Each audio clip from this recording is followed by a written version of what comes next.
نحمدہ و نصلی علی رسول الکریم اما بعد اعوذ باللہ من الشیطان الرجیم بسم اللہ الرحمن الرحیم یا عبادی الذین آمنوا ان ارضی وسعۃ فایای فاعبدون کل نفس ذائقۃ الموت ثم الینا ترجعون والذین آمنوا وعملوا الصالحات لنبوئنہم من الجنۃ غرفا تجری من تحتها الانہار خالدین فیہا نعم اجر العاملین الذین صبروا وعلی ربہم یتوکلون وکأی من دابۃ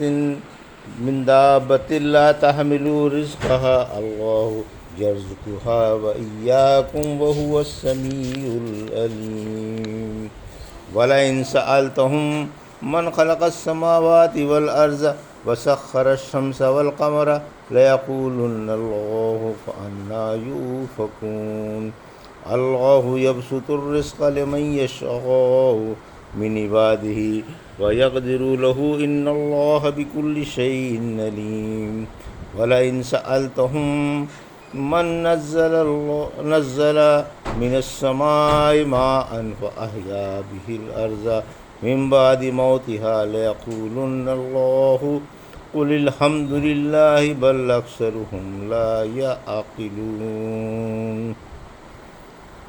ابھی آپ نے سورہ عنکبوت کی آیت 56 سے 63 کی تلاوت سماعت فرمائی۔ ان آیتوں کا ترجمہ اور تفسیر اس طرح ہے: یا عبادی الذین آمنوا ان ارضی واسعۃ فایای فاعبدون، آیت 56۔ کل نفس ذائقۃ الموت ثم الینا ترجعون، آیت 57۔ والذین آمنوا وعملوا الصالحات لنبوئنہم من الجنۃ غرفا تجری من تحتها الانہار خالدین فیہا نعم اجر العاملین، آیت 58۔ الذین صبروا وعلی ربہم یتوکلون، آیت 59۔ وکأی من دابۃ لا تحمل رزقها اللہ یرزقها وإیاکم وہو السمیع العلیم، آیت 62۔ آیت 60۔ ترجمہ: اے میرے ایمان والے بندو، دیکھو میری زمین فراخ ہے، لہٰذا میری ہی عبادت کرو۔ ہر شخص موت کا مزہ چکھنے والا ہے، پھر تم سب ہماری ہی طرف لوٹ کر آؤ گے، اور جنہوں نے ایمان لا کر نیک عمل کیے ہم انہیں جنت کے بالا خانوں میں جگہ دیں گے، جن کے نیچے نہریں جاری ہوں گی، اور جہاں یہ ہمیشہ ہمیش رہیں گے۔ اچھے عمل کرنے والوں کا کیا بہترین صلہ ہے، جو صبر کرتے تھے اور اپنے رب ہی پر بھروسہ رکھتے تھے۔ بہت سے ایسے جاندار ہیں جو اپنی روزی اٹھائے نہیں پھرتے، اللہ ہی انہیں روزی دے پہنچاتا ہے، اور تم کو بھی وہی خوب سننے والا اور خوب جاننے والا ہے۔ یہ تھا ترجمہ سورہ عنکبوت کی آیت 56 سے 60 کا تفسیر۔ آیت 56۔ اگر کہیں قیام دین میں رکاوٹ ہو تو ہجرت کا حکم۔ حق تعالیٰ اپنے ایمان والے بندوں کو اس جگہ سے ہجرت کرنے کا حکم فرما رہا ہے جہاں رہ کر وہ اپنے دین کو قائم نہیں رکھ سکتے ہوں، کہ اللہ کی زمین فراخ ہے، تنگ نہیں۔ وہاں سے ہجرت کر کے ایسی جگہ چلے جاؤ جہاں اطمینان سے اللہ کی خالص عبادت کر سکو اور شریعت کے مطابق اس کے احکام بجا لا سکو۔ رحمت عالم صلی اللہ علیہ وسلم نے فرمایا، تمام آبادی اللہ کی ہے اور تمام لوگ اللہ کے بندے ہیں، لہذا جہاں تم کو آرام ملے وہیں بس جاؤ۔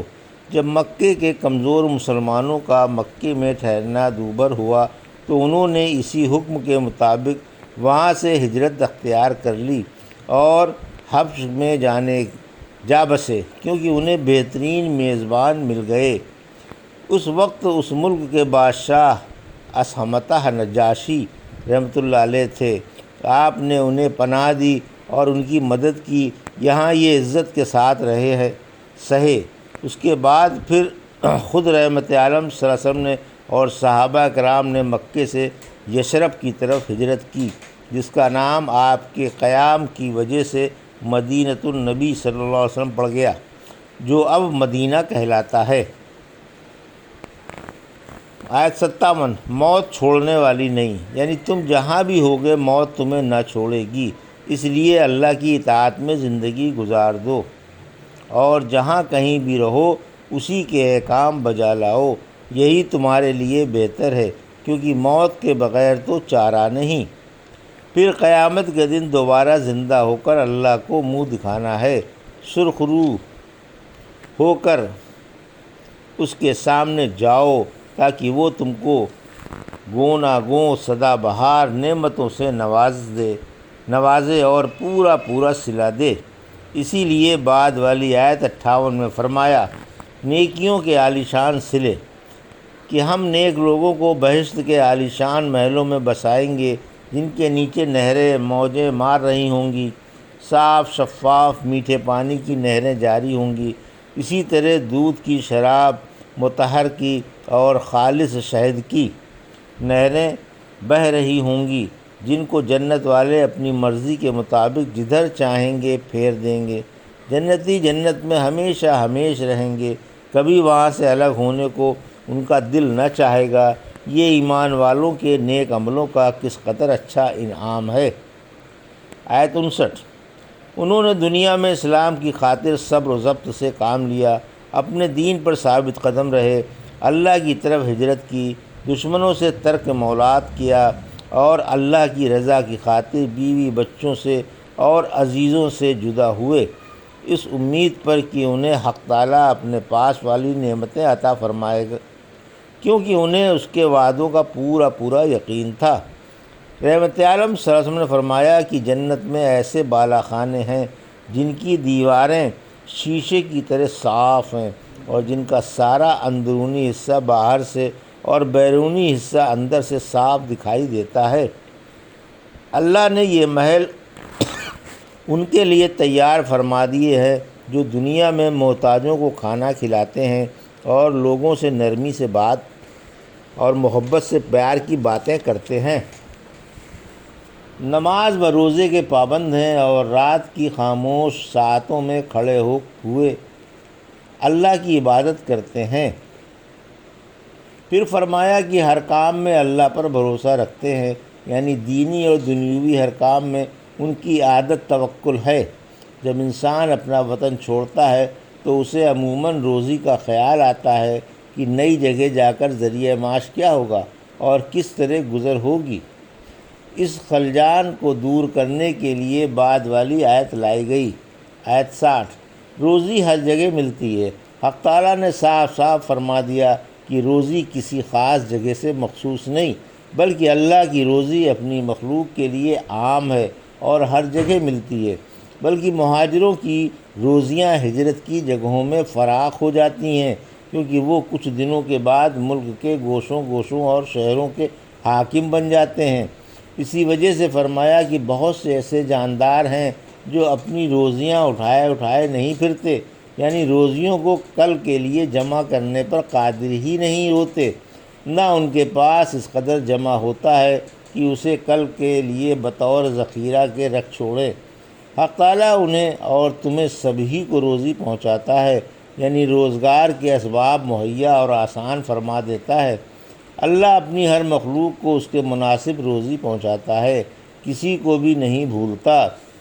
بلوں میں چیونٹیوں کو، ہوا میں پرندوں کو اور پانی میں مچھلیوں کو سبھی کو روزی پہنچا دیتا ہے۔ سورہ ہود کی آیت 6 میں فرمایا، زمین پر کوئی ایسا جاندار نہیں جس کی روزی اللہ نے اپنے ذمے نہ لے لی ہو، اسی کو اس کی قرارگاہ اور امانت گاہ معلوم ہے، سب کچھ ایک روشن کتاب میں لکھا ہے۔ وَلَئِن سَأَلْتَهُم مَّن خَلَقَ السَّمَاوَاتِ وَالْأَرْضَ وَسَخَّرَ الشَّمْسَ وَالْقَمَرَ لَيَقُولُنَّ اللَّهُ فَأَنَّىٰ يُؤْفَكُونَ۔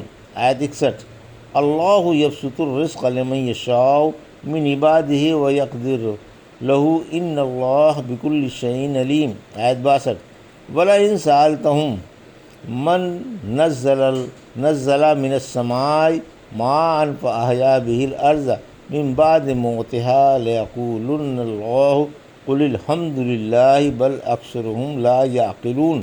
آیت 63۔ ترجمہ: اور اگر آپ ان سے پوچھیں کہ یہ آسمان و زمین کس نے بنائے اور کس نے سورج اور چاند کو مسخر کر دیا، تو وہ اللہ ہی کو بتائیں گے، پھر کدھر الٹے جا رہے ہیں؟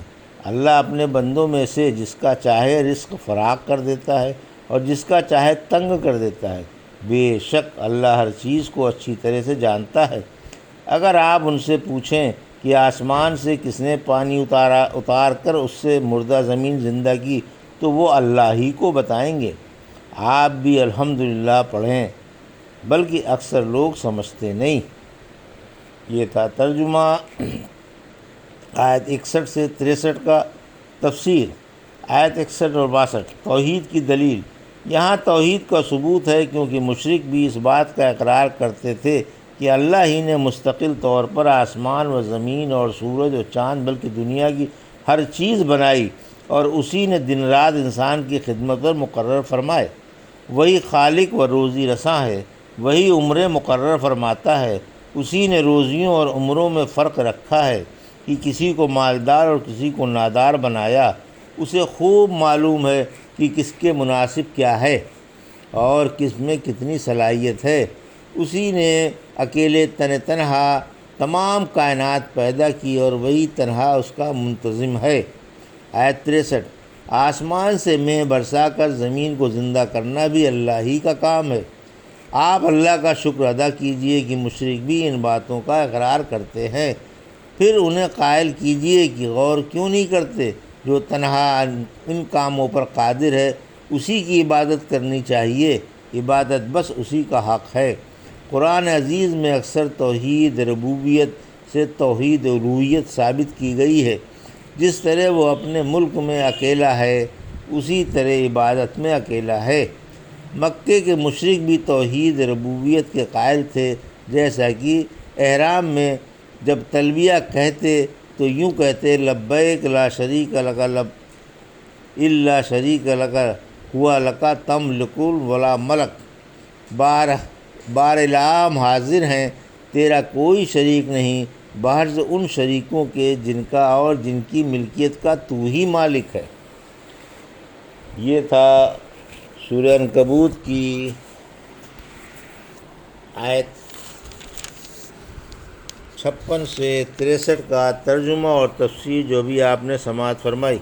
بارک اللہ لی و لکم فی القرآن الحکیم و نفعنی وایاکم بآیات الذکر الحکیم۔